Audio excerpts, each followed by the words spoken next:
বেচা কিনি তো খারাপই তো, এবার বছর আমাদের বেচা কিনি অনেক খারাপ হয়েছে, বেচা কিনি ভালো হয় নাই। রসুনের দাম এই যে দামে বাড়াইতেছে, এবার এই দামে বিক্রি করা লাগে, তার থেকে দাম তো বেশি বাড়ায় বিক্রি নেই। প্রত্যেক মালের দাম বাড়ায় দিছে, 1 টাকা দাম কমা নাকি।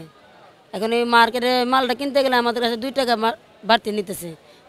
কাস্টমার নিতে গেলে তারা সে আগের দামই বলে, এই দামে মালটা কিনিবার চায় না। চাহিদা একটু কম, ওই আগের তুলনায় একটু সর্বোচ্চ একটু কম, ওই মশলার বাজারটা একটু লোকজন কম, বেচা কিনি কম, বিক্রিতে কম। দামটা নিয়ন্ত্রণে আছে, খালি এলাচির দাম একটু বাড়তি আর কি। এলাচির দামটা কি প্রতি বছরের ন্যায় বাড়তি না এই বছর একটু বেশি? এই বছরে একটু বাড়তি আর কি।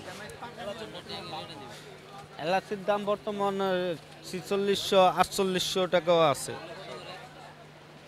এছাড়া অন্য কোনো এই মশলা আইটেমের মধ্যে এরকম কোনোটাই বাড়ে না, খালি এলাচিটার দাম একটু বাড়তি। চাহিদা তুলনামূলক কম। চাহিদা কম।